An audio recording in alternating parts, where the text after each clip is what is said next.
اسرا بعبده ليلا من المسجد الحرام الى المسجد الاقصى الذي باركنا حوله لنريه من آیاتنا انه هو السمیع البصیر. سورۃ بنی اسرائیل آیت نمبر 1. پاک ہے وہ ذات جو اپنے بندے کو ایک رات میں مسجد الحرام سے مسجد اقصی تک لے گیا جس کے آس پاس ہم نے برکت رکھی ہے، یعنی اس علاقے میں اللہ نے برکتیں نازل کی ہیں تاکہ ہم اسے اپنی بعض نشانیاں دکھائیں. یقیناً وہ خوب سننے والا اور خوب دیکھنے والا ہے. اس آیت میں جس واقعے کی طرف اشارہ ہے وہ اسراء کے نام سے مشہور ہے. اسراء کے لفظی معنی ہے رات کو سفر کرنا، رات کو چلنا. یہ وہی سفر ہے جس میں نبی کریم صلی اللہ علیہ وسلم کو جسم اور روح سمیت مسجد الحرام یعنی مکہ سے مسجد اقصی فلسطین تک معجزاتی طور پر لے جایا گیا، یعنی براق پر.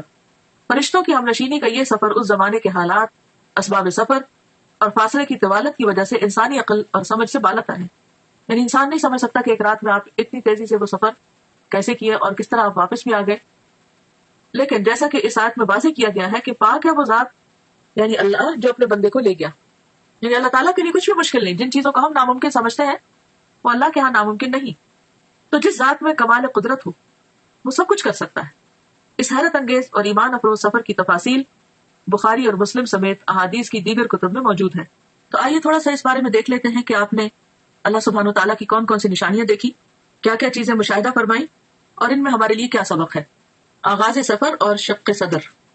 شق کہتے ہیں پھاڑنے کو اور صدر کہتے ہیں سینے کو، اور شق صدر کا معنی ہے سینے کو کھولنا. اس کی تفصیل آگے ملے گی، ابھی اتنا ہی کافی. انس بن مالک رضی اللہ عنہ سے مروی ہے کہ معراج کی رات جب بیت اللہ سے نبی کریم صلی اللہ علیہ وسلم کو لے جایا گیا تو وحی آنے سے قبل آپ کے پاس 3 فرشتے آئے. اس وقت آپ مسجد الحرام میں سو رہے تھے. ان میں سے ایک نے پوچھا وہ کون ہے، یعنی آپ کی طرف اشارہ کر کے. دوسرے نے جواب دیا وہ ان میں سب سے بہتر ہیں. تیسرے نے کہا ان میں جو سب سے بہتر ہے انہیں لے لو. اس رات اتنا ہی واقعہ پیش آیا اور نبی صلی اللہ علیہ وسلم نے اس کے بعد انہیں نہیں دیکھا یہاں تک کہ وہ دوسری رات آئے جبکہ آپ کا دل دیکھ رہا تھا اور آپ کی آنکھیں سو رہی تھیں لیکن دل نہیں سو رہا تھا. تمام انبیاء کی نیند ایسی ہی ہوتی ہے. انہوں نے آپ سے کوئی بات نہ کی یہاں تک کہ آپ کو اٹھا کر چاہے زمزم کے پاس لٹایا. چاہ کہتے ہیں کنویں کو، یعنی زمزم کے کنویں کے پاس. یہاں جبریل علیہ السلام نے اپنا کام سنبھالا اور سینہ مبارک گردن تک خود اپنے ہاتھ سے چاک کیا. چاک کیا یعنی کاٹا، اور سینہ اور پیٹ کی تمام چیزیں نکال کر انہیں اپنے ہاتھ سے زمزم کے پانی سے دھویا. جب خوب دھو چکے تو آپ کے پاس سونے کا ایک تشت لایا گیا. تشت پلیٹ کو کہتے ہیں جیسے ٹرے وغیرہ. اس میں سونے کا ایک بڑا پیالہ تھا جو حکمت اور ایمان سے پر تھا، یعنی بھرا ہوا تھا. اس سے آپ کے سینے اور گلے کی رگوں کو پر کر دیا، یعنی بھر دیا. وہ حکمت اور ایمان انڈیل دیا سینے اور گلے کی رگوں کو. سینہ مبارک پھر سے سی دیا گیا. صحیح بخاری کتاب التوحید. اور بہت سے لوگ اس بات پر حیران ہوں گے اور پریشان بھی ہوں گے کہ یہ کیسے ممکن ہے کہ کسی کا سینہ چاک کر دیا جائے. تو بات یہ ہے کہ اگر آج اللہ تعالیٰ نے انسان کو یہ عقل دی ہے اور انسان سرجری کے ذریعے سینہ کھول کے پھر اسے بند کرنے کے قابل ہو گیا ہے، اور یہاں تک کہ بعض لوگوں کا ہارٹ ٹرانسپلانٹ کیا بھی گیا ہے اور کافی حد تک اس میں کامیابی بھی ہوئی ہے، تو کیا اللہ کے بھیجے ہوئے فرشتوں اور خاص طور پر جبریل علیہ السلام جو القوی الامین ہے، اللہ تعالیٰ ان کو یہ ٹیکنیک نہیں سکھا سکتا، ان کو یہ طریقہ نہیں بتا سکتا کہ سینہ کھولا کیسے جائے اور سینہ بند کیسے کیا جائے؟ تو یہ بھی اللہ کی نشانیوں میں سے ایک نشانی ہے. اور ایسا علم ہمارے ایمان بالغیب کا ایک ٹیسٹ ہے بیسیکلی کہ کیا ہم اس پر ایمان رکھتے ہیں. بعض اوقات قرآن مجید میں ایسی کوئی بات آتی ہے جیسے موسیٰ علیہ السلام کے معجزات کا ذکر ہے یا دیگر انبیاء کے، تو ہم یہ سوچ کر اس کو مان لیتے ہیں کہ یہ اللہ کا کلام ہے اور قرآن مجید میں کوئی شک نہیں اور یہ درست ہوگا. لیکن جب حدیث میں ہم ایسی کوئی بات پڑھتے ہیں تو بعض اوقات ہم شک میں پڑ جاتے ہیں. تو ہدایت کے لیے بے حد ضروری ہے کہ والذین یؤمنون بما انزل الیک وما انزل من قبلک، وہ لوگ جو ایمان لاتے ہیں اس چیز پر جو آپ کی طرف نازل کی گئی. یعنی صرف قرآن مجید ہی نہیں نازل کیا گیا، حکمت بھی نازل کی گئی. اور جیسا کہ اس حدیث سے تو واضح طور پر پتہ چل رہا ہے کہ آپ کے سینے کو حکمت سے بھر دیا گیا. تو یہ کہاں سے آئی تھی حکمت، کہاں سے آیا تھا ایمان، کون لایا تھا؟ وہی لایا تھا جو دوسری وحی لاتے تھے، یعنی جبریل علیہ السلام. کہاں سے لائے تھے؟ اللہ سبحانہ تعالیٰ کی طرف سے لائے تھے، اور پھر آپ کے اندر انڈیل دی گئی، ڈال دی گئی، اور اس سے آپ کا سینہ بھر دیا گیا. اب آپ سوچ رہے ہوں گے کہ حکمت اور ایمان تو ایبسٹریکٹ چیزیں ہیں، اور گلے کی رگیں جو ہے یا سینہ جو ہے یا دل جو ہے وہ دیکھنے کو مادی چیزیں ہیں، تو یہ کیسے ممکن ہوا؟ تو آپ دیکھیے کہ جیسے روح غیر مادی ہے اور ہمارا جسم مادی ہے. جب روح انسان کے اندر آتی ہے تو وہ تو نظر نہیں آتی، اس کا تو کوئی وزن نہیں ہوتا، تو وہ کیسے آ جاتی؟ وہ کون ڈالتا ہے؟ وہ بھی تو اللہ تعالیٰ فرشتے کو بھیج کر روح ڈالتے ہیں نا. تو جو رب ایک ایبسٹریکٹ چیز کو، نظر نہ آنے والی چیز کو انسان کے جسم کے اندر اور پورے جسم کے اندر ایک فرشتے کو بھیج کر ڈال سکتا ہے، جو رب، کیا وہ رب ایمان اور حکمت کو ایک پیغمبر کے سینے میں نہیں ڈال سکتا؟ خواہ وہ مادی تھے یا نہیں تھے، وہ جس بھی حال میں تھے، ہمیں اس کا علم نہیں دیا گیا. ہمارا فرض بنتا ہے اس پر ایمان لانا، کیونکہ یہ ایمان بالغیب ہی کی ایک قسم ہے. تو یہ سفر کا آغاز تھا، یعنی آپ نے ابتدا میں کچھ نشانیاں دیکھی اور ان کو محسوس کیا، اور خواب میں آپ کو چیزیں دکھائی گئی. اس کے بعد پھر کیا ہوا؟ مسجد الحرام سے مسجد اقصیٰ تک اسراء کا واقعہ، اور اسراء عربی میں کہتے ہیں رات کے وقت سفر کرنے کو. اس کے بعد آپ کے پاس شراب، دودھ اور شہد کے برتن لائے گئے. آپ نے دودھ پسند فرمایا. جبریل علیہ السلام نے کہا آپ نے فطرت پائی، آپ کو ہدایت نصیب ہوئی، اور آپ کی امت کو بھی. یہ مسند احمد کی روایت کا حوالہ ہے. یہاں پر آپ دیکھیے کہ آپ صلی اللہ علیہ وسلم براق پر سفر کرتے ہیں، انبیاء کی امامت کرتے ہیں، اور پھر اس کے بعد آپ کی مہمانی کی جاتی اور 3 چیزیں پیش کی جاتی، اور تینوں میں سے آپ دودھ کو پسند کرتے ہیں. تو اس سے یہ پتہ چلتا ہے کہ انسان کے کھانے پینے کی جو چوائس ہوتی ہے وہ اس کی شخصیت کی عکاس ہوتی ہے. اب دنیا میں بھی اگر کوئی شراب کو پسند کرتا ہے تو اس کا مطلب یہ ہے کہ اس کی ایک خاص قسم کی پرسنالٹی. دودھ کو پسند کرنے والے شہد کو پسند کرنا، تو ہر انسان اپنے اپنے مزاج کے مطابق چیزوں کا انتخاب کرتا ہے. اور پھر بعض لوگوں کا انتخاب صرف ان کی اپنی ذات تک نہیں، ان کے خاندان اور پھر خاندان سے آگے بھی لوگوں کو متاثر کرتا ہے. تو خاص طور پر جو لوگ دین کا کام کرنے والے ہیں ان کے لیے بے حد ضروری ہے کہ وہ انبیاء کی سنت کو فالو کریں اپنے کھانے پینے کی چوائس میں بھی. مسجد اقصیٰ سے آسمانوں کی طرف معراج. معراج کا لفظ جو ہے یہ عین را جیم سے ہے. عروج اسی سے ہے جس کا معنی ہوتا ہے بلندی، اور معراج عربی میں سیڑھی کو کہتے ہیں. مسجد اقصیٰ سے آپ کو عالم بالا میں لے جایا گیا. معراج عربی میں سیڑھی کو کہتے ہیں جو اوپر چڑھنے کے لیے استعمال ہوتی ہے. اس نسبت سے سفر کے اس حصے کو بھی معراج کہا گیا ہے. بیشتر مفسرین کے نزدیک سورۃ النجم کی درج ذیل آیات واقع معراج کی دلیل ہیں. سورۃ النجم آیت 13-18 یعنی 13 سے 18 تک. وَلَقَدْ رَآهُ نَزْلَةً أُخْرَى عِنْدَ سِدْرَةِ الْمُنْتَهَى عِنْدَهَا جَنَّةُ الْمَأْوَى إِذْ يَغْشَى السِّدْرَةَ مَا يَغْشَى مَا زَاغَ الْبَصَرُ وَمَا طَغَى لَقَدْ رَآى مِنْ آيَاتِ رَبِّهِ الْكُبْرَى. اور ایک مرتبہ پھر اس نے سدرۃ المنتہا کے پاس اس کو اترتے دیکھا. کس نے کس کو دیکھا؟ محمد صلی اللہ علیہ وسلم نے جبریل علیہ السلام کو دیکھا. اس کا مطلب یہ کہ آپ سدرۃ المنتہا تک تشریف لے گئے، جہاں پاس ہی جنت المأوا ہے. سدرہ کہتے ہیں بیری کے درخت کو. اس وقت سدرہ پر چھا رہا تھا جو کچھ چھا رہا تھا، یعنی نور وغیرہ. اس کی وضاحت یہاں نہیں کی گئی، لیکن مراد یہی ہے. نہ نگاہ چندھیائی نہ حد سے متجاوز ہوئی، یعنی نہ نگاہ چندھیائی. چندھیائی کا مطلب یہ ہے کہ جب ہم مثلا سورج کی طرف دیکھتے ہیں تو ہماری آنکھیں کیسے ہو جاتی ہیں، ایک دم ہم سکویز کرنے لگتے ہیں آنکھوں کو. یہ چندھیانا ہوتا ہے، یعنی پوری طرح آنکھ کھول کے نہ دیکھنا. تو نہ نگاہ چندھیائی نہ حد سے متجاوز ہوئی، یعنی جہاں تک دیکھنے کا حکم تھا وہی تک ٹھہری رہی، اس سے آگے نہیں گئی. اور اس نے یعنی محمد صلی اللہ علیہ وسلم نے اپنے رب کی بڑی بڑی نشانیاں دیکھی. تو یہ آیات اس بات پر دلیل ہے کہ آپ صلی اللہ علیہ وسلم اس رات صرف مسجد اقصیٰ تک نہیں بلکہ آسمانوں پر تشریف لے گئے، اور صرف آسمانوں تک نہیں سدرۃ المنتہا تک گئے، اور وہاں تک تشریف لے گئے جہاں نہ کوئی انسان گیا، نہ کوئی جن اور نہ کوئی فرشتہ. مندرجہ بالا آیات میں نبی کریم صلی اللہ علیہ وسلم کے آسمانوں کی طرف جانے اور سدرۃ المنتہا اور اس کے آس پاس کی چیزوں کو دیکھنے کا ثبوت ملتا ہے. سفر آسمان. مسجد اقصیٰ میں تمام انبیاء کی امامت کے بعد سواری کے لیے براق پیش کیا گیا. آپ دوبارہ اس پر سوار ہو کر پہلے آسمان تک گئے. جبریل علیہ السلام نے آسمان کا دروازہ کھلوایا. فرشتوں کی طرف سے پوچھا گیا کون ہے؟ جبریل علیہ السلام نے فرمایا میں جبریل ہوں. پوچھا گیا ساتھ کون ہے؟ بتایا گیا محمد صلی اللہ علیہ وسلم ہے. پوچھا گیا ان کو پیغام الہی دے کر بھیجا گیا ہے؟ جبریل علیہ السلام نے کہا ہاں. تب اندر والے فرشتے نے سن کر کہا مرحبا، آپ بہت اچھے آئے. آپ فرماتے ہیں میں وہاں پہنچا تو آدم موجود تھے علیہ السلام. اس سے کیا بات پتہ چلتی ہے کہ کسی کے گھر میں داخل ہونے سے پہلے، کسی کے خاص علاقے میں داخل ہونے سے پہلے دروازہ کٹکھٹانا، اپنا نام بتانا، اجازت ملنا اور پھر داخل ہونا، یہ ہے صحیح طریقہ. اور اس وقت آپ دیکھیے کہ آسمان کے جو فرشتے ہیں وہ صرف یہ سن کر نہیں دروازہ کھول دیتے کہ جبریل موجود ہے، حالانکہ جبریل علیہ السلام کی قدردانی آسمانوں میں بھی اور زمین پر بھی.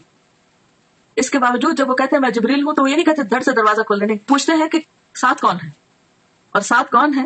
سب انسانوں میں سے عظیم چنے ہوئے انسان. بتایا گیا محمد صلی اللہ علیہ وسلم. اب اتنا کہنے پر بھی دروازہ نہیں کھلتا. پوچھتے ہیں کہ کیا ان کو پیغام الہی دے کر بھیجا گیا؟ کیا اللہ تعالیٰ نے بلایا ہے؟ جبریل نے کہا ہاں. تب فرشتے نے سن کر کہا مرحبا. اس سے یہ پتہ چلتا ہے کہ فرشتے کس قدر امانت دار ہیں، کس قدر ڈیوٹیفل ہیں. ان کو جو کہا گیا ہے وہی کرتے ہیں. یفعلون ما یؤمرون. اچھا ہمارا حال کیا ہوتا ہے کہ ہم فوراً ایکسائٹمنٹ میں اپنی حدود سے آگے بڑھ جاتے ہیں. اچھا فلاں، بس فلاں کے لیے تو کوئی قید ہی نہیں، کوئی حد ہی نہیں اور کوئی ریسٹرکشن ہی نہیں. دنیا میں آپ دیکھیے کہ جو وی آئی پیز عام طور پر ہوتے ہیں یا مخصوص قسم کے لوگ ہوتے ہیں، بعض اوقات ان کے لیے کوئی قانون نہیں ہوتا اور سمجھتے کہ وہ ہر قانون سے بالا ہے اور وہ جہاں سے چاہے داخل ہو جائے اور جو چاہے کرے، اور اگر کسی کو روکا جائے تو وہ اس کو انا کا مسئلہ بھی بنا لیتا ہے کہ میری بے عزتی کی گئی ہے. لیکن یہاں پر آپ دیکھیے کہ جبریل علیہ السلام جو اس قانون کی پابندی کرتے ہیں اور بہت آرام کے ساتھ جواب دیتے ہیں، اور پھر جتنا سوال پوچھا جاتا ہے اتنا ہی جواب دیتے ہیں، اور پھر نبی صلی اللہ علیہ وسلم کا تعارف کراتے ہیں، اور اس کے بعد دروازہ کھلتا ہے. جب دروازہ کھلتا ہے تو آپ صلی اللہ علیہ وسلم آدم علیہ السلام کو دیکھتے ہیں. جبریل نے کہا کہ یہ آپ کے باپ آدم ہیں. اس سے پتہ چلتا ہے کہ گائیڈڈ ٹور تھا اور جبریل علیہ السلام ساتھ ساتھ تعارف کرا رہے تھے. ہمارے سیکھنے کی بات یہ بھی ہے کہ ہمارے پاس اگر کوئی گیسٹ آئے یا ہم اس کو کوئی ٹور دلوا رہے ہوں تو اس کی رہنمائی بھی کرنی چاہیے کہ وہ کس سے مل رہا ہے، کہاں جا رہا ہے. کیونکہ ہم ازیوم کر لیتے ہیں کہ خود ہی ٹھیک ہے، یا کثرت نفسی سے کام لیتے ہیں کہ اچھا اب یہ کیا بتانا، تو یہ جب پوچھیں گے تو ہم بتا دیں گے، تو نہیں پوچھے تو نہ صحیح. اس میں ضروری حد تک معلومات دی جا رہی ہیں اور ساتھ یہ بھی بتایا جا رہا ہے کہ انہیں سلام کیجیے. حالانکہ نبی صلی اللہ علیہ وسلم سے بڑھ کر سلام کرنے والا کون تھا؟ تو نبی صلی اللہ علیہ وسلم فرماتے کہ میں نے انہیں سلام کیا تو آپ نے جواب دیا، یعنی آدم علیہ السلام نے، مرحبا فرزند صالح، نبی صالح، اور آپ کی نبوت کا اقرار کیا. یہ صحیح بخاری کی روایت ہے کتاب التوحید. حالانکہ عمر میں حضور صلی اللہ علیہ وسلم بعد میں آئے، یعنی آپ کے بچوں میں سے، تو بعض اوقات ہم بچوں سے ایکسپیکٹ کرتے ہیں کہ وہ ہمارا ادب کرے اور وہ ہمیں زیادہ اپریشیٹ کرے، لیکن آدم علیہ السلام خود آگے بڑھ کر مرحبا کہتے ہیں اور بہت محبت بھرے کلمات کہتے ہیں، فرزند صالح، نبی صالح، اور پھر آپ کی نبوت کو بھی مانتے ہیں. اس سے ایک بہت اچھی بات پتہ چلتی ہے کہ اگر بچے کبھی والدین سے زیادہ ترقی کر جائیں، مرتبے اور مقام میں، اسٹیٹس میں آگے بڑھ جائیں، تو اس صورت میں اس اسٹیٹس کو اکنالج کرنا، اولاد کو اپریشیٹ کرنا، ان کو ان کا مقام دینا، یہ بھی پیغمبرانہ اخلاق میں سے ہے. اور اس میں آپ دیکھیں کہ وہ انہیں صالح کہہ کے پکارتے ہیں، یعنی نیک. یہ کوئی خوشامد نہیں تھی یا کوئی جھوٹی تعریف نہیں تھی. اگر کسی کے اندر کوئی خوبی ہے تو اس خوبی کا ذکر کر دینا اخلاص کے ساتھ، اچھے آسن انداز میں، دوسرے کو اچھے لقب سے پکارنا، یہ بھی ایک بہترین اخلاق ہے. بعض اوقات جب کوئی چھوٹا ہوتا ہے نا عمر میں ہم سے، تو خواہ مرتبے میں بڑا بھی ہو، تو ہم صرف نام لے لے کے پکارتے ہیں، یہ ظاہر کرنے کے لیے کہ ہم عمر میں بڑے ہیں یا ہم کسی بھی اعتبار سے بڑے ہیں، اور یہ تو چھوٹا ہے، اگر اس کے اندر کوئی خوبی ہے بھی تو بھی اس کو اکنالج نہیں کرتے. مثلاً بعض اوقات ایسا ہوتا ہے کہ آپ کا کوئی شاگرد بہت ترقی کر جاتا ہے، علم حاصل کر کے بڑے مرتبے پہ پہنچ جاتا ہے، تو اب آپ اس کو یہ نہ سوچیں کہ چونکہ یہ میرا شاگرد ہے اس لیے زندگی بھر یہ میرے سے کم ہی رہے گا. نہیں، وہ آپ سے زیادہ بھی آگے جا سکتا ہے. تو ایسی صورت میں اس کے علم کو، اس کے تقویٰ کو، یا کسی بھی چیز کو اکنالج کرنا جو ہے یہ بھی ضروری ہوتا ہے. ایک اور روایت ہے کہ آپ نے آسمان دنیا میں ایک بزرگ شخص کو بیٹھے دیکھا جس کے دائیں اور بائیں صرف کچھ صورتیں نظر آئیں. دائیں طرف دیکھتے تو وہ بزرگ ہنستے اور بائیں طرف دیکھتے تو روتے. میں نے جبریل سے پوچھا یہ کون ہے؟ تو جواب دیا گیا آدم ہے. یہ دوسری روایت میں آتا ہے یہ دائیں جانب والی اور بائیں جانب والی صورتیں ان کی اولاد ہیں.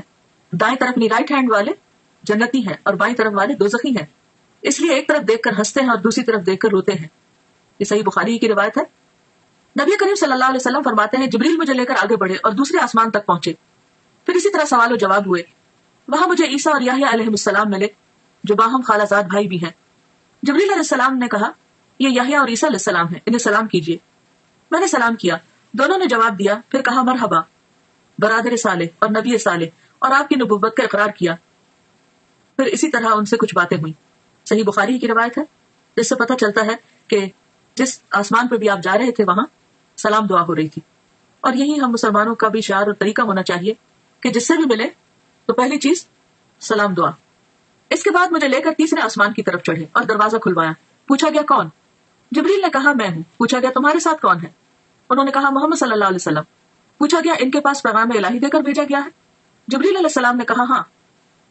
فرشتوں نے یہ سن کر کہا مرحبا، آپ بہت اچھے آئے. دروازہ کھولا گیا، وہاں پہنچے تو دیکھا کہ وہاں یوسف علیہ السلام موجود ہیں. جبریل علیہ السلام نے کہا یہ یوسف علیہ السلام ہے، سلام کہیے. میں نے سلام کیا، انہوں نے جواب دیا. انہوں نے کہا مرحبا برادر صالح اور نبی صالح، اور آپ کی نبوت کا اقرار کیا.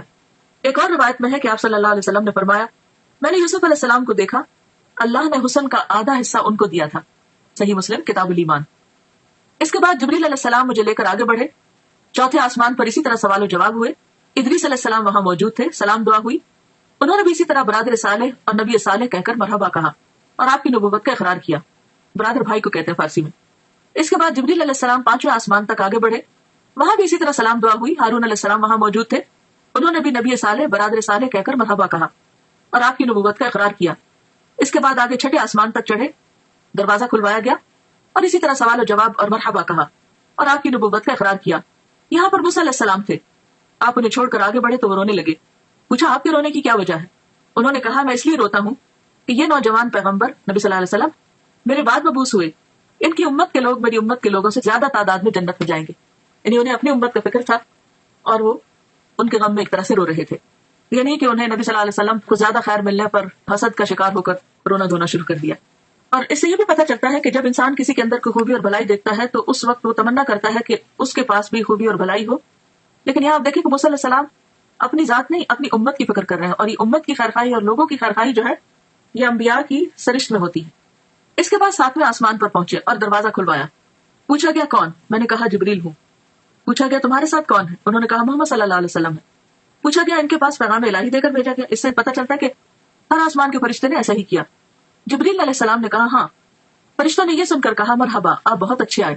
جب میں وہاں پہنچا تو ابراہیم علیہ السلام کو موجود پایا. جبریل علیہ السلام نے کہا یہ آپ کے جد امجد ابراہیم علیہ السلام ہے, انہیں سلام کہیے. میں نے انہیں سلام کیا. انہوں نے جواب دیا اور فرمایا مرحبا فرزند صالح نبی صالح, اور بیٹا کہہ کر پکارا. آپ کی نبوت کا اقرار کیا. وہاں ابراہیم علیہ السلام بیت المعمور کے ساتھ ٹیک لگا کر بیٹھے ہوئے تھے. یعنی گویا دنیا میں جو ان کا خاص بہترین عمل تھا اس کی جزا کے طور پر اللہ تعالیٰ نے ان کو وہاں بھی گھر عطا کیا. سیدنا ابن عباس سے مروی ہے کہ آپ ایک ایسے مقام پر پہنچے جہاں پر جبریل علیہ السلام نے آپ کا ساتھ چھوڑ دیا. تو اس پر آپ نے فرمایا ایسے مقام پر کوئی دوست اپنے دوست کو نہیں چھوڑتا, آپ میرا ساتھ کیوں چھوڑ رہے ہیں؟ جبریل علیہ السلام نے فرمایا اگر میں اس مقام سے آگے بڑھوں تو نور سے جل جاؤں گا.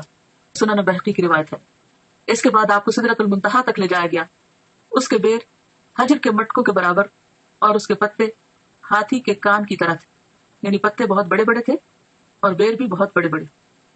اس پر سونے کے پتنگے چھا گئے اور اللہ کے حکم سے جو کچھ چھانا تھا چھا گیا. یہ حجر کے مٹکے جو ہے یہ علاقے کا نام ہے اور وہاں کے برتن شاید مشہور ہیں یا خاص سائز کے ہیں تو اس لیے ان سے تشبیہ دی گئی. اور اللہ کے حکم سے جو کچھ چھانا تھا چھا گیا.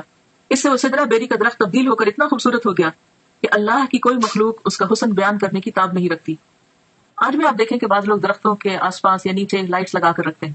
دن کے وقت تو درختوں کا اپنا ایک حسن ہوتا ہے, سورج کی روشنی میں بہت خوبصورت چمکتے ہوئے نظر آتے ہیں. لیکن رات کے وقت بعض اوقات درختوں کے اوپر لائٹیں لگائی ہوئی ہوتی ہیں یا بعض اوقات ان کے تنے کے بالکل نیچے زمین پر اس اینگل سے لائٹس لگائی جاتی ہیں کہ درختوں کا حسن دوبالا ہو. تو رات کے وقت بھی اگر آپ ان درختوں کو دیکھیں روشنی میں تو ان کا حسن اور طرح کا ہوتا ہے. تو یہاں پر یہ ہے کہ وہ جو بیری کا درخت تھا اس پر بھی خاص قسم کا نور اور روشنی اسے بے حد خوبصورت بنا رہی تھی. اس وقت اللہ تعالیٰ نے اپنے بندے کو وحی فرمائی اور آپ پر اور آپ کی امت پر 50 وقت کی نمازیں فرض کی. واپس آتے ہوئے موسیٰ علیہ السلام سے آپ کی ملاقات ہوئی تو دریافت کیا کہ آپ کو کیا حکم ملا. آپ نے جواب دیا ایک دن رات میں مجھ پر اور میری امت پر 50 نمازیں فرض کی گئی. موسیٰ علیہ السلام نے کہا آپ کی امت ایک دن رات میں 50 نمازیں نہ پڑھ سکے گی. میں بنی اسرائیل کا خوب تجربہ کر چکا ہوں. آپ کمی کی درخواست لے کر اپنے رب کے پاس جائیں. موسیٰ علیہ السلام کے فرمانے پر آپ اللہ کے پاس واپس گئے اور کمی کی درخواست کی. اللہ تعالیٰ نے آپ کی درخواست کو قبول فرما کر 10 نمازوں کی تخفیف فرمائی. اس کے بعد آپ موسیٰ علیہ السلام کے پاس آئے تو انہوں نے پوچھا کیا ہوا. آپ نے کہا کہ 10 نمازوں کی کمی کر دی گئی. یہ سن کر موسیٰ علیہ السلام نے فرمایا اب پھر واپس جائیے اور تخفیف یعنی کمی کی درخواست کیجیے. آپ واپس گئے اور اللہ تعالیٰ سے تخفیف کی درخواست کی. اللہ تعالیٰ نے اس کے بعد 10 نمازوں کی کمی کر دی. یوں آپ کی موسیٰ علیہ السلام اور اللہ تعالیٰ کے درمیان آمد و رفت جاری رہی, یعنی بیک اینڈ فورتھ آتے جاتے رہے یہاں تک کہ اللہ تعالیٰ نے 5 نمازیں کر دی. اس کے بعد آپ پھر واپس آئے تو موسیٰ علیہ السلام نے کہا جاؤ اور کمی کراؤ. آپ نے کہا اب مجھے شرم آتی ہے, جو اللہ تعالیٰ نے فرض کیا ہے اس پر راضی ہوں. آپ نے فرمایا جب میں وہاں سے واپس آیا تو ایک پکارنے والے نے پکار کر کہا میں نے اپنا فرض پورا کر دیا اور بندوں کے لیے تخفیف کر دی. یہ 5 نمازیں اجر میں 50 کے برابر ہوں گی. بخاری. اس سے ایک اور بات یہ بھی پتہ چلتی ہے کہ بعض اوقات کوئی حکم آتا ہے, کوئی پالیسی بنتی ہے یا کوئی ایسا قانون پاس ہوتا ہے جو عوام کے لیے بہت مشکل ہو سکتا ہے. تو جو بھی شخص یا جو بھی انسان یہ سمجھتا ہو کہ یہ لوگوں کے لیے بھاری ہوگا یا مشکل ہو تو وہ ان کے حق میں سفارش کر کے بات کر سکتا ہے. یہاں پر آپ دیکھیے کہ نبی صلی اللہ علیہ وسلم اللہ تعالیٰ کا حکم آنے کے بعد اس میں تخفیف کی درخواست کر رہے ہیں اور موسیٰ علیہ السلام سفارش کر رہے ہیں. تو اس سے ایک تو ہم موسیٰ علیہ السلام کی بہت مرہون منت ہے کہ انہوں نے ہمارا بہت خیال کیا, ورنہ ہم جو 5 نہیں پڑھتے تو 50 کہاں پڑھتے, تو کس قدر مشکل ہوتی. اور پھر دوسری طرف یہ ہے کہ نبی صلی اللہ علیہ وسلم بھی اللہ سبحانہ تعالیٰ کے پاس جا کر بار بار عرض کرتے ہیں اور اللہ سبحانہ تعالیٰ اپنے بندوں پر اس قدر مہربان ہے کہ 5 کرنے کے باوجود اجر 50 ہی کا رکھا. یہ ہے اس کی رحمت.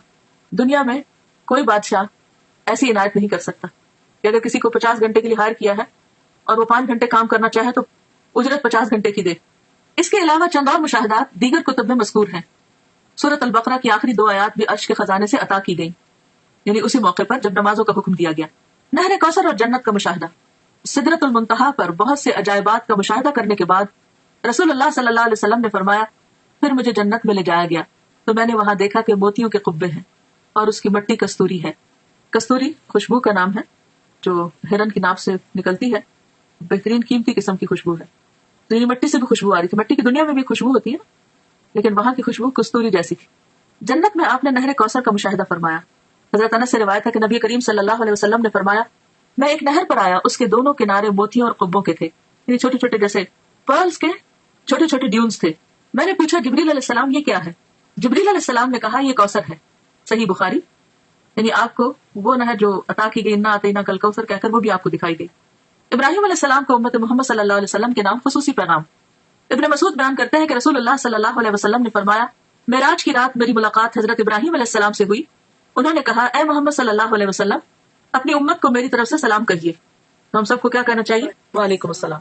اور ان کو بتائیے کہ جنت کی مٹی بڑی عمدہ ہے، اس کا پانی میٹھا ہے لیکن وہ چٹیل میدان ہے، یعنی اس میں کچھ اگانے کی ضرورت ہے. اور اس کی کاشتکاری سبحان اللہ والحمد للہ ولا الہ الا اللہ واللہ اکبر ہے. اللہ پاک ہے اور تمام تعریف اللہ ہی کے لیے ہے، اس کے سوا کوئی الہ نہیں اور اللہ سب سے بڑا ہے. جامع الترمذی. تو اس سے کیا پتہ چلتا ہے کہ ہمیں کثرت کے ساتھ اللہ کا ذکر کرتے رہنا چاہیے تاکہ جنت خوب ہری بھری ہو جائے. دنیا میں پودے لگانے کا خاص طور پر جن لوگوں کو گارڈننگ کا شوق ہوتا ہے وہ کبھی راضی ہوتا ہی نہیں. ایک کے بعد ایک قسم کا پودا، یہاں بھی جگہ خالی ہے، اس کونے میں یہ لگ جائے، یہاں بڑا درخت لگ جائے، یہاں چھوٹا لگ جائے. تو یہ امیجن کیا کرے دنیا کے آج کل تو ویسے بھی سمر ہے اور ہر طرف پھل پھول لگے ہوئے ہیں، تو اسے دیکھ کر ہمیشہ جنت کا سوچا کرے کہ کتنی گرینری چاہیے، کیسا باغ چاہیے. پھر آپ دیکھ لیجئے کہ کتنا ذکر کرنا ہے. غیبت کرنے والوں کا انجام بد، یعنی جہاں آپ نے اچھی اچھی چیزیں دیکھی وہاں پر آپ نے جہنم کے کچھ نظارے بھی دیکھے. انس رضی اللہ عنہ سے روایت ہے کہ رسول اللہ صلی اللہ علیہ وسلم نے فرمایا معراج کے موقع پر میرا گزر ایسے لوگوں کے پاس سے ہوا جن کے ناخن پیتل کے تھے، براس کے. وہ اپنے چہروں اور سینوں کو نوچ رہے تھے. میں نے پوچھا جبریل علیہ السلام یہ کون لوگ ہیں؟ جبریل نے کہا یہ وہ لوگ ہیں جو لوگوں کا گوشت کھایا کرتے تھے اور ان کی غیبت کرتے تھے، یعنی دوسروں کو بدنما کرتے، دوسروں کے عزت پر حملہ کرتے اور آج ان کی اپنی شکل جو ہے وہ خود بگاڑ رہے ہیں. بے عمل خطباء کا عبرتناک انجام. انس رضی اللہ عنہ سے روایت ہے کہ رسول اللہ صلی اللہ علیہ وسلم نے فرمایا میں نے معراج کی رات کچھ لوگوں کو دیکھا کہ ان کے منہ آگ کی کینچیوں سے کاٹے جا رہے ہیں. میں نے پوچھا جبریل یہ کون لوگ ہیں؟ جبریل نے کہا یہ آپ کی امت کے وہ خطیب ہیں، سپیکرز ہیں جو لوگوں کو تو بھلائیوں کا حکم دیتے ہیں اور خود ان پر عمل نہیں کرتے، حالانکہ وہ کتاب بھی پڑھتے ہیں بس وہ نہیں سمجھتے. یہ شرح السنہ کی روایت ہے. یعنی دوسروں کو نصیحت اور خود میاں فضیحت، اوروں کو نیکی کا حکم دینا اور خود اس پر عمل نہ کرنا، یہ بھی ایک بہت سیریس میٹر ہے. جب ہم کسی کو بھی کچھ کہنے جا رہے ہوں تو اپنے آپ کو بھی ضرور ساتھ ساتھ شامل کر لیں. بیان اسراء اور معراج پر اہل مکہ کا رد عمل. اسی رات نبی کریم صلی اللہ علیہ وسلم واپس مکہ تشریف لائے. مولانا ظفر علی خان نے کیا خوب کہا ہے، زنجیر بھی ہلتی رہی بستر بھی رہا گرم، ایک پل میں سر عرش گئے آئے محمد صلی اللہ علیہ وسلم. یعنی آپ ایک ہی رات میں آسمان پہ جا کے واپس آ گئے اور یہ سب کچھ معجزانہ طور پر ہوا. اور یہ بھی اللہ کی قدرت اور اللہ کی عظمت کی دلیل ہے کہ وہ جو چاہے کرے. اگلی صبح آپ نے قوم کو گزشتہ رات کے بارے میں بتایا. صحیح مسلم ہے کہ اللہ کے رسول صلی اللہ علیہ وسلم نے فرمایا معراج کا یہ واقعہ جب میں نے مشرکین مکہ کو سنایا تو انہوں نے اس کی تردید اور تکذیب کی. کسی نے تالیاں بجائیں، کسی نے تعجب اور انکار کے ساتھ ہاتھ اپنے سر پہ رکھ لیا. کچھ لوگ ابو بکر کے پاس گئے اور انہیں اس کی خبر دی. وہ ایک پیکر صدق کو ایمان تھے، کہنے لگے اگر یہ بات آپ صلی اللہ علیہ وسلم نے فرمائی ہے تو سچ فرمائی ہے. لوگوں نے کہا آپ بھی ان کی تصدیق کرتے ہیں؟ آپ نے جواب دیا میں تو اس سے بھی بڑی بات پر آپ کی تصدیق کرتا ہوں. آسمان سے صبح و شام جو خبر آتی ہے میں اس میں بھی آپ کو سچا مانتا ہوں. اسی پر ان کا لقب صدیق ٹھہرا. اب دیکھیں کہ جہاں یہ اتنا بڑا اعزاز تھا اور آپ نے اتنا کچھ دیکھا، وہاں اس کا ذکر اتنی شدید مخالفت اور لوگوں کے اندر شکوک و شبہات کا ذریعہ بن گیا. گویا ان کا ایک امتحان تھا. اور اس موقع پر جو حقیقی معنی میں ایمان لانے والے تھے جن کے رہنما ابو بکر صدیق ہیں، انہوں نے اپنے عمل سے آپ صلی اللہ علیہ وسلم کی اس فعل کی تصدیق کی اور صدیق کا لقب پایا. حقیقی ایمان وہی ہے جو ہر طرح کے شک و شبہ سے بالا ہو. دین کے بارے میں، کسی قرآن کی آیت کے بارے میں یا حدیث کے بارے میں یا پیغمبر صلی اللہ علیہ وسلم کے کسی عمل کے بارے میں کوئی بات اگر آپ کو اپنی عقل سے بالا لگے اور سمجھ نہ آئے تو اس موقع پر فوراً یہ سوچا کریں کہ جس رب نے آسمان بنایا، زمین بنائی، سب کچھ بنایا، اس کے لیے کون سا کام مشکل ہے؟ تو شک کی کوئی گنجائش رہتی نہیں. شکوک و شبہات جو ہے یہ منافقت کو جنم دیتے ہیں. اور جب شک آنے لگے تو یہ آیت بھی پڑھا کریں، اف اللہ شک فاطر السماوات والارض، اف اللہ شک، کیا اللہ کے بارے میں شک جس نے آسمان و زمین کو پھاڑا، یعنی اکٹھے تھے پھر ان کو الگ الگ کیا، یعنی جس نے اتنا بڑا کام کیا، کیا اس کی ذات میں یا اس کے احکامات میں یا اس کے کسی بھی کارنامے میں یا قدرت میں شک کیا جا سکتا ہے؟ ہرگز بھی نہیں. اظہار ثانی اور بے یقینی کے جذبات سے مغلوب کفار نے آپ کا امتحان لینے کی ٹھانی. بات تو یہ ہے کہ ہر نعمت کے ساتھ ایک آزمائش ہوتی. پوچھا کہ بیت المقدس کیسا ہے اور اس کی علامتیں کیا ہیں. صحیح مسلم میں آپ کا ارشاد نقل ہے کہ اللہ تعالیٰ نے بیت المقدس میرے سامنے ظاہر فرما دیا اور جو باتیں اور نشانیاں مشرکین دریافت کرتے میں دیکھ دیکھ کر بتاتا جاتا. آپ کو کچھ بھی نہیں بولا. یوں آپ کی تردید اور تکذیب کا جو جذبہ لیا ہے اس کی اکثر نفی ہو گئی، لیکن ہم ماننے والے پھر بھی نہ مانے. یہی کہہ سکے کہ جہاں تک اوصاف کا تعلق ہے تو آپ نے بالکل ٹھیک ٹھیک بیان کیے ہیں. آپ نے کچھ اور باتیں بھی بتائیں اور بعد میں آنے والے قافلوں سے ان کی تصدیق ہو گئی. اس طرح زبانیں بند ہو گئیں، مگر دل یہی سوچتے رہے کہ یہ کیسے ہو سکتا ہے. اب بھی بہت سے لوگ یہی سوچتے ہیں کہ یہ کیسے ہو سکتا ہے، حالانکہ اللہ تعالیٰ تو ہر چیز پہ قادر ہے، اور جب وہ کسی بات کا ارادہ کر لیتا ہے تو اسے صرف کن ہو جا کہنے کی ضرورت ہوتی ہے. معراج کے دوران نبی کریم صلی اللہ علیہ وسلم کو جو بھی مشاہدات کروائے گئے ان میں ہمارے لیے بہت سے سبق ہیں، جن میں سے اہم ترین یہ ہے کہ ہم اپنی نمازوں کی پابندی کریں، جن کا حکم اللہ تعالیٰ نے اس موقع پر نبی کریم صلی اللہ علیہ وسلم کو دیا. اس جنت کے لیے کوشاں ہو جس کا مشاہدہ آپ نے بنفس نفیس فرمایا. ابراہیم علیہ السلام کے خصوصی پیغام کے مطابق کثرت سے ذکر الہی کریں، دوسروں کی غیبت سے پرہیز کریں، اور جو بات دوسروں کو کہیں اس پر خود بھی عمل کریں. اللہ تعالیٰ ہمیں اس کی توفیق عطا فرمائے. وآخر دعوانا ان الحمد للہ رب العالمین. سبحانک اللہم وبحمدک، نشہد ان لا الہ الا انت، نستغفرک ونتوب الیک. السلام علیکم ورحمۃ اللہ وبرکاتہ.